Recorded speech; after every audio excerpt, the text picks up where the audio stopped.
Book of Heaven, Volume 11, Part 3, May 9th, 1912. How we can consume ourselves in love. This morning, finding myself in my usual state, I was thinking about how we can consume ourselves in love. And blessed Jesus on coming told me, "My daughter, if the will wants nothing but me, if the intellect occupies itself with nothing but knowing me, if the memory remembers nothing other than me, here they are, the three powers of the soul consumed in love." The same for the senses. If one speaks only about me, if she hears only that which regards me, if she enjoys only my things, if she works and walks only for me, if her heart loves only me, if her desires desire only me, here it is, the consummation in love formed in her senses. My daughter, love has a sweet enchantment, and it renders the soul blind to all that is not love, making her all eyes for all that is love. Therefore, for the one who loves, whatever her will may encounter, if it is love, she becomes all eyes. If not, she becomes blind, stupid, and does not understand anything. The same for her tongue. If she has to speak about love, she feels many eyes of light flow within her word and becomes eloquent. If not, she begins to stammer and ends up dumb. And so with all the rest. May 22nd, 1912. True love is not subject to discontents. As I was in my usual state, blessed Jesus came for a little, and since I was feeling a certain discontent in me, he told me, "My daughter, true love is not subject to discontents. Rather, from the very discontents, it takes the opportunity to change them into the most beautiful contentments by virtue of love. More so, since being the contentment of contentments, I cannot tolerate any discontent in the soul who loves me, as I myself feel her discontent more than if it were my own rather than hers. And I am forced to give her whatever thing renders her content, in order to have her all conform to me. Otherwise there would be some clashing and dissimilar fibers, heartbeats, or thoughts, that would make us lose the best of our harmony. And I cannot tolerate all this in the one who truly loves me. Moreover, true love operates out of love, and out of love it does not operate. It asks out of love, and out of love it surrenders. So true love ends all in love. Out of love it dies, and out of love it rises again. And I, Jesus, it seems that you want to escape me with this talking, but know that I am not giving up. For now you surrender to me out of love. Do for me an act of love and surrender to that which is so necessary to me, and to that which I am so bound. As for the rest, I surrender everything to you. Otherwise I shall be discontent." And Jesus, "You want to win by dint of discontents." He smiled and he disappeared. May 25th, 1912. The soul who lives in the divine will is a soft object in the hands of Jesus. This morning my always lovable Jesus, seeing me very oppressed, let me suckle from his heart. And then he told me, "My daughter, if one wants to make a hole in a hard object, or give it another shape, that object would be ruined or shattered. But if it is soft, or made of a malleable paste, one can make the hole, or give it the shape desired, without fearing that it might break. And if one wanted to give it back the original shape, that object would be ready for everything, with no difficulty. Such is the soul who lives in my will. She is a soft object, and I can make of her whatever I want. Now I wound her. Now I embellish her. Now I enlarge her. In one instant I remake her again, and the soul is ready for everything. She opposes nothing, and I always carry her in my hands, delighting in her continuously.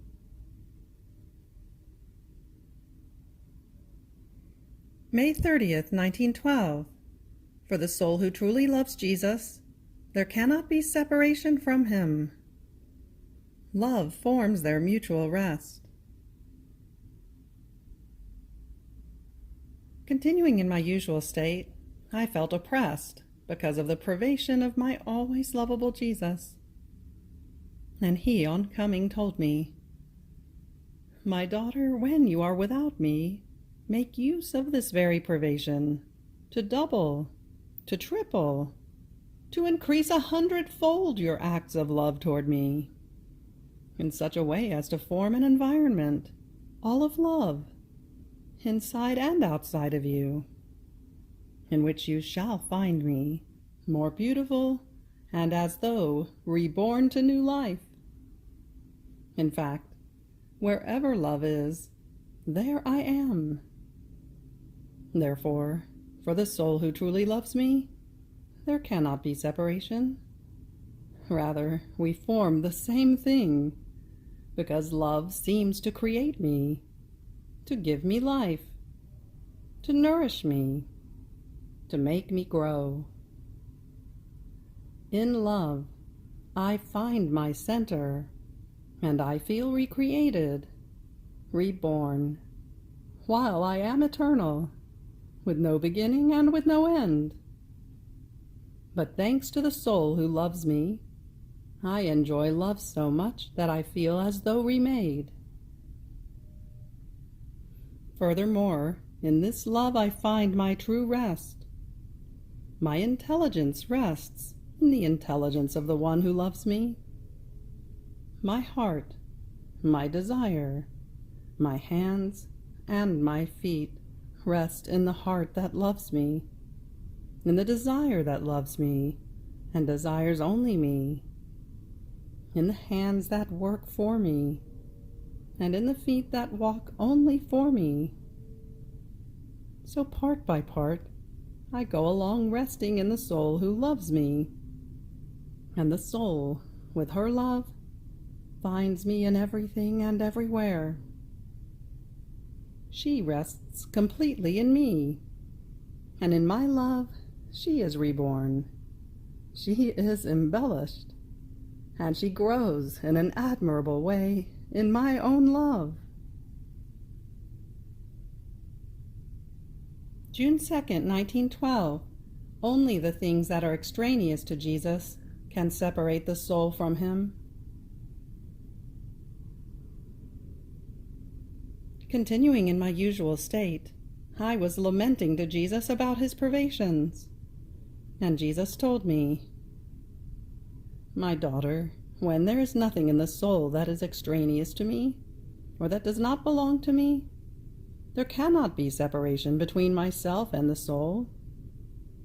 Even more, I tell you that if there is not a thought, affection, desire, or heartbeat that is not mine, either I keep the soul with me in heaven, or I remain with her on earth. If there are things extraneous to me, this only can separate me from the soul. And if you do not perceive this within you, why do you fear that I might separate from you? June 9th, 1912. For the soul who does the divine will and lives in it, there is no death and no judgment. As I was feeling a little in suffering, I was saying to my always lovable Jesus, "When shall you take me with you? Oh, please hurry, O Jesus. Let death cut this life of mine and unite me with you in heaven." And Jesus, "My daughter, for the soul who does my will and lives of my volition, there is no death. Death is for the one who does not do my will, because she has to die to many things, to herself, to passions, to the earth. But the one who does my will has nothing to die to. She is already used to living in heaven. For her it is nothing other than laying down her remains, like the one who would lay down the clothes of a poor one to wear the garments of a queen, in order to leave exile and take possession of the fatherland. The soul who does my will is not subject to death.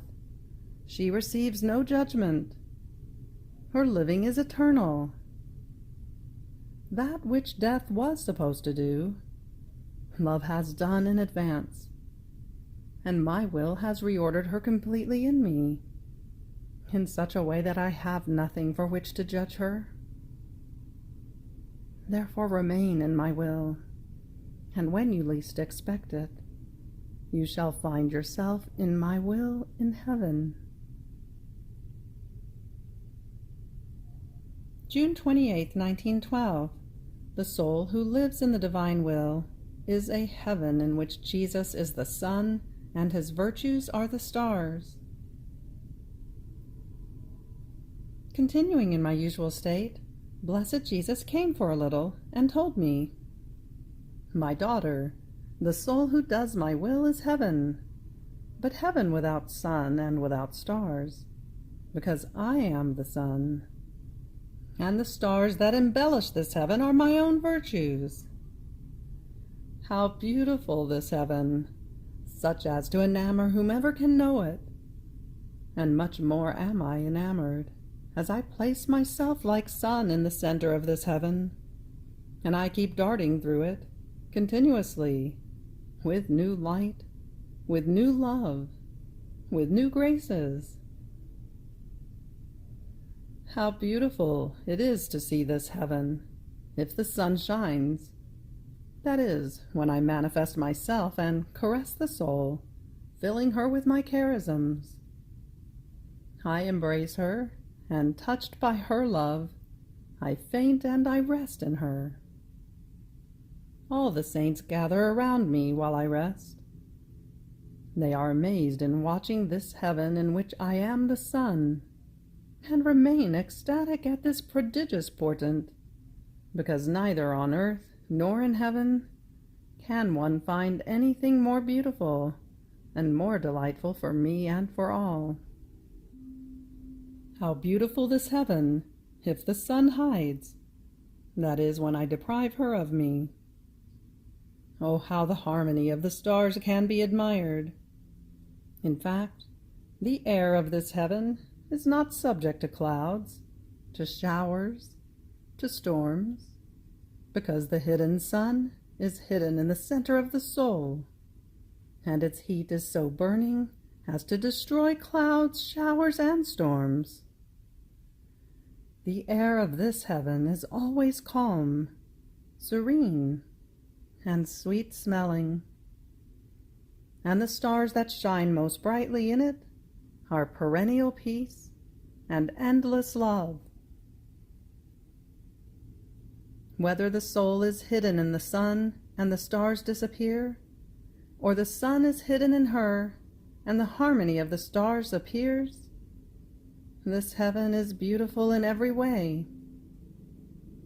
This heaven is my contentment, my rest, my love, my paradise. July 4th, 1912. The divine will must be the sepulchre of the soul. By thinking about herself, the soul escapes from divine life. This morning, after communion, I was saying to my always lovable Jesus, "To what a state I have reduced myself! It seems that everything escapes me. Suffering, virtues, everything." And Jesus, "My daughter, what is the matter? Do you want to waste time? Do you want to go out of your nothingness? Stay in your place, in your nothingness, so that the all may keep its place in you. Know, however, that you must die completely in my will, to suffering, to virtues, to everything. My will must be the tomb of the soul, and just as in the tomb one's nature is consumed to the point of disappearing completely, and through that very consummation it shall rise again to new and more beautiful life, in the same way, the soul buried in my will, as though inside a tomb, shall die to suffering, to her virtues, to her spiritual goods, and shall rise again in everything to divine life.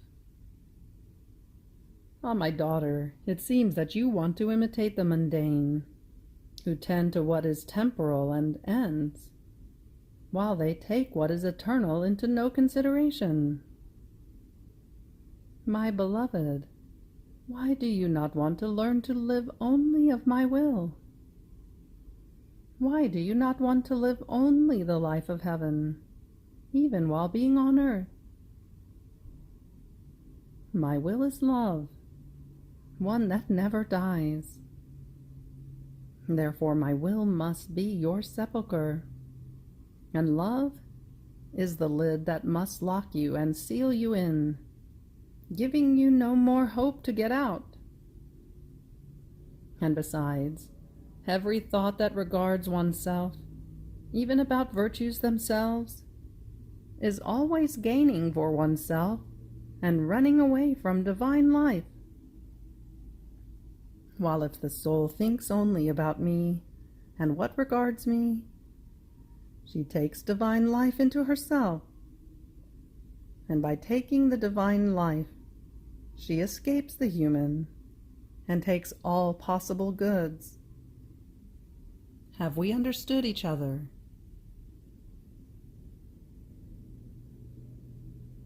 July 19th, 1912. Attentiveness to the teachings of Jesus makes the soul's refreshing breath reach him also through others. Love must stand alone. This morning, as I was in my usual state, Blessed Jesus came for just a little and told me, "My daughter, I feel your breath, and I feel refreshed by it. Your breath gives me refreshment, not only when I am near you, but also when others speak of you, and of the things said by you for their good. Through them I feel your breath, and I delight. My refreshment is repeated, and I say, my daughter sends me her refreshment also through others, because if she had not been attentive in listening to me, she could never have done good to others. Therefore she is still the one who sends me this good. So I love you more, and I feel compelled to come and converse with you." Then he added, "True love must stand alone. When it leans on someone else, even a holy or a spiritual person, it nauseates me, and instead of contentment, I feel bitterness and bother. In fact, only when love stands alone can I have lordship and do whatever I want with the soul. and this is the nature of true love. But when it does not stand alone, one thing can be done, something else cannot. It is a hindered lordship that does not give full freedom, and therefore love feels uncomfortable and constrained. July 23rd, 1912. The heart must be empty of everything. Finding myself with my always lovable Jesus, I was lamenting to him, because in addition to his privations, I also felt my poor heart insensitive, cold, indifferent to everything, as if it no longer had life. What a pitiful state mine is! And even so, I myself am unable to cry over my misfortune. Since I myself am unable to have compassion for myself, you have compassion for this heart that you have loved so much, and that you intended so firmly to receive. And Jesus: my daughter, do not afflict yourself for something that deserves no affliction. Instead of having compassion for these laments and for your heart, I am pleased, and I say to you, rejoice with me, because I have made a complete purchase of your heart. And since you no longer feel anything of your very contentment and of the life of your heart, I alone come to enjoy your contentment and your very life. You must know that when you do not feel anything from your heart, I draw your heart into my heart, and I keep at rest, in sweet sleep, while I enjoy it. If you do not feel it, then the enjoyment is together. If you let me do, after I have given you rest in my heart and enjoyed from you, I shall come to rest in you, and I shall make you enjoy the contentments of my heart. Ah, my daughter, this state is necessary for you, for me, and for the world. For you, if you had been awake, you would have suffered very much in seeing the chastisements that I am sending now, and the others that I shall send. Therefore it is necessary to put you to sleep, so as not to make you suffer so much. It is necessary for me. How much I would have suffered had I not made you content, had I not condescended to what you wanted, since you would not permit me to send chastisements. So it was necessary to put you to sleep. In certain sad times, with necessity of chastisements, it is necessary to choose ways in the middle in order to be less unhappy. It is necessary for the world. If I wanted to pour myself out with you and make you suffer as I once used to do, and therefore making you content by sparing the world the chastisements, faith, religion, salvation would be banished even more from the world, especially considering how souls are disposed in these times. Ah, my daughter, let me do, whether I have to keep you awake or asleep. Did you not tell me to do with you whatever I wanted? Do you perhaps want to withdraw your word? And I, never, O Jesus. Rather, I fear that I have become bad, and because of this I feel I am in this state. And Jesus, listen, my daughter, is it perhaps that some thought, affection, or desire that is not for me has entered into you? If this were the case, you should fear. But if this is not, it is a sign that I keep your heart in me, and I make it sleep. The time shall come. It shall come. When I shall have it wake up, then you shall see that you shall take the attitude of before, and since you shall have been at rest, this attitude shall be greater. Then he added, I make souls of all kinds. I make the ones sleepy with love, the ignorant of love, the crazy of love, the learned of love. But of all this, do you know what interests me the most? That everything be love. Anything else that is not love is worth not even a glance. August 12th, 1912. The love of God symbolized by the sun. This morning, my always lovable Jesus came for just a little and told me, My daughter, my love is symbolized by the sun. The sun rises majestically, but while it rises, it is always fixed and never rises. With its light it invades all the earth. With its heat it fecundates all plants. There is no eye that does not enjoy of it. One could say that there is almost no good on earth that does not come from its beneficial influence. How many things would not have life without it? And yet it does everything without clamor, without saying even a word, without demanding anything. It gives no bother to anyone. On the contrary, it does not even take up any space on earth that in turn it invades with its light. Men can do whatever they want with it. Even more, while they enjoy the good of the sun, they pay no attention to it, and they keep it in their midst unobserved.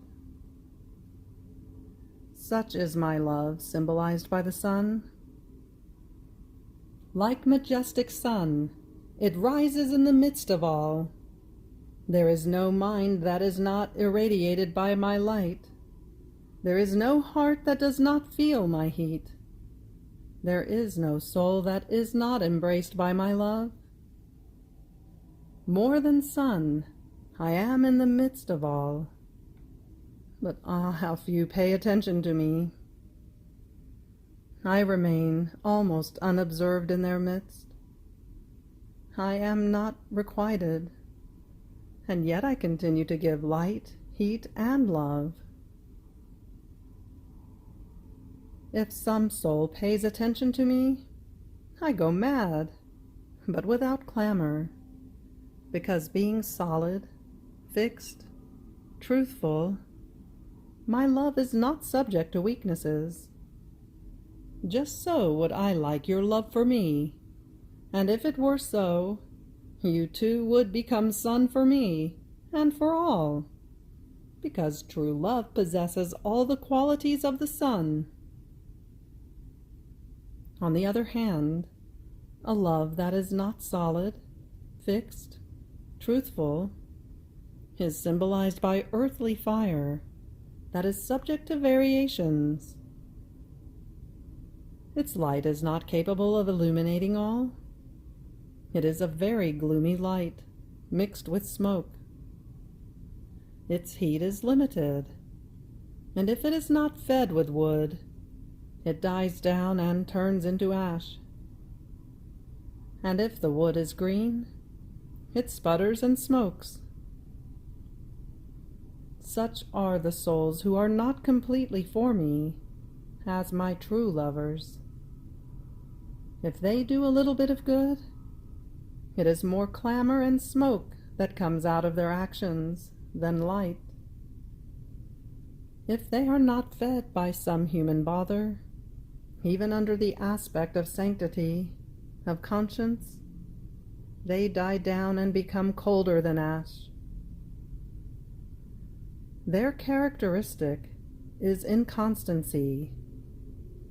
Now fire, now ash. You have reached the end of the Book of Heaven, Volume 11, Part 3. Fiat.